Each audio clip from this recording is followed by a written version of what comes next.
اور اس کی وجہ بقول ان کی نامکمل تیاری تھی۔ اب دیکھیے جناب، 1 مہینے سے یہ جلسے کرتے پھر رہے ہیں اور 1 مہینے سے یہ دھمکیاں دیتے رہے۔ تاریخ تو خیر انہوں نے بعد میں دی، لیکن 1 مہینے سے کہہ رہے تھے کہ لانگ مارچ ہوگا، دھاوا بولا جائے گا اسلام آباد پہ، 20 لاکھ لوگ آئیں گے۔ اس میں پھر شیخ رشید نے بھی اپنا کہہ دیا یہ خونی لانگ مارچ ہوگا، لوگ خود سوزی کریں گے، اپنے آپ کو جلائیں گے، اور نہ جانے کیا کیا۔ فواد چودھری نے بھی کہا کہ یہ خونی لانگ مارچ ہوگا، لیکن اس کے بعد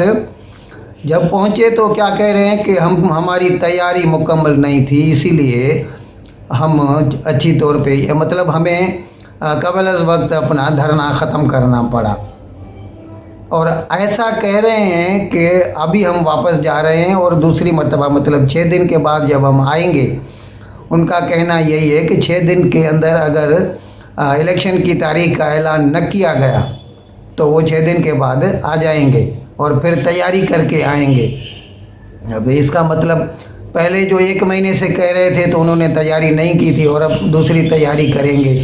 اور اس کا مطلب ہے اور زیادہ خون خرابہ ہوگا۔ اور ابھی اس مرتبہ اسلام آباد جلا ہے، دوسری مرتبہ خدا بچائے کیا کیا جلے گا۔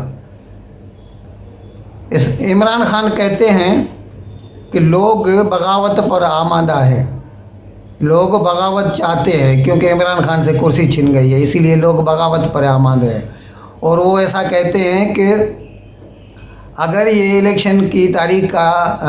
اعلان نہیں ہوا 6 دن کے اندر تو پھر میں بھی بغاوت کر دوں گا۔ بھائی صاحب، اب تک آپ کیا کر رہے ہیں؟ جو کچھ کر رہے ہیں یہ سبھی بغاوت کے زمرے میں آتا ہے۔ یہ الگ بات ہے کہ آپ کے سر پر جن کا ہاتھ ہے ان کی وجہ سے آپ اب تک بچے ہوئے ہیں۔ اب تو لگتا ہے کہ نہ صرف وہ جو خدائی خدمت ہے، خدائی جو غیبی مدد ہے، اس کے علاوہ ابھی تو سپریم کورٹ کی بھی آپ کے اوپر ہاتھ ہے اور وہ لوگ آپ کو بچاتے جا رہے ہیں۔ یہاں تک کہ آپ نے تو سپریم کورٹ کی ہتک بھی کر دی، کنٹیمپٹ آف کورٹ بھی کر دی، تو بھی انہوں نے آپ کے اوپر کوئی ایکشن نہیں لیا اور یہ کہہ کر چھوڑ دیا کہ شاید ہم اپنا میسیج کنوے کرنے میں ہم سے کوئی چوک ہو گئی۔ اب پوری دنیا کو پتہ چل گیا کہ H9 پہ ان کو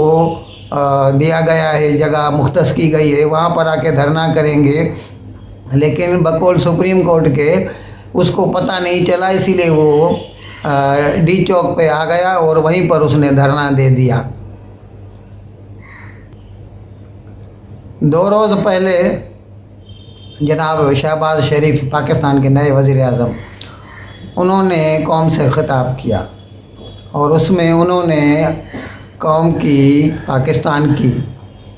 جو معاشی بدحالی ہے اس کا ذکر کیا اور IMF کی طرف سے ملا ٹکا سا جواب اس کا بھی بتایا۔ اب ہے تو یہ سب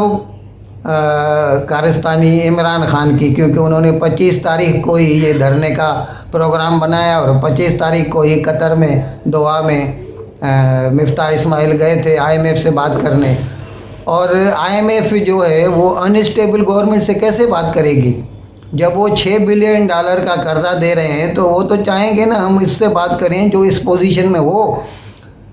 کہ کل ایسے اقدامات اٹھا سکے، اب سبسڈی ختم کر سکے یا کسی طرح وہ مطلب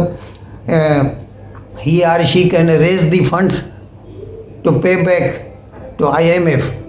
ابھی اگر وہ اس پوزیشن میں نہیں ہوگا تو کیسے دیں گے؟ تو اسی لیے انہوں نے تو 25 تاریخ کو سیدھا جواب دے دیا پاکستان سرکار کو، نہیں ہو سکتا۔ تو ابھی شہباز شریف نے یہ کہا کہ بھائی ہمیں اگر بیلنس آف پیمنٹ کی پوزیشن کو سنبھالنا ہے تو ہمیں یہ سبسڈی کم کرنی پڑے گی، تو اس لیے اس کے پہلے قدم کے طور پر انہوں نے پیٹرول کے نرخوں میں 30 روپیہ فی لیٹر کا اضافہ کر دیا۔ اس کے بعد بھی بقول ان کے، اور حقیقت بھی ہے کہ ابھی تک وہ سبسڈی دے رہے ہیں لیکن ابھی کچھ سبسڈی کم ہو گئی، اور ظاہر ہے اس کا فائدہ اٹھانا چاہتے ہیں عمران خان۔ وہ تو کہہ رہے ہیں کہ جیسے یہ گورنمنٹ آ گئی کیسے بھاؤ بڑھ گئے، لیکن یہ بتانے سے وہ قاصر ہیں کہ انہوں نے ایگریمنٹ کیا تھا IMF سے کہ IMF جیسا جیسا کہے گی اس طرح ہم بھاؤ بڑھائیں گے، لیکن against the wishes of the IMF ان کے جو ڈکٹاٹ تھے اس کو چھوڑ کے انہوں نے 10 روپیہ پیٹرول کے بھاؤ میں، پیٹرول اور ڈیزل کے بھاؤ میں کمی کر دی۔ جب انہیں لگا کہ ان سے ابھی کرسی چھننے جا رہی ہے تو ظاہر ہے وہ پرابلم جو ہے ان کے سر پہ آ گیا، نئی گورنمنٹ کے سر پہ آ گیا، تو ابھی تو ان کو they have to face it head on. تو ابھی انہوں نے 30 روپیہ یہ بڑھا دیا ہے، اور سننے میں آیا آج کل میں بجلی کے 1 یونٹ میں واپس وہی 5 روپیہ فی یونٹ بھی بڑھایا جائے گا۔ اب تک اناؤنس نہیں ہوا، لیکن چند روز میں یا 1 آدھ روز میں وہ بھی عمل میں لایا جا سکتا ہے۔ پاکستان مسلم لیگ نون گروپ، ان کی وائس پریزیڈنٹ محترمہ مریم نواز نے پریس کانفرنس ٹویٹ کیا ہے، انہوں نے ٹویٹ کیا ہے،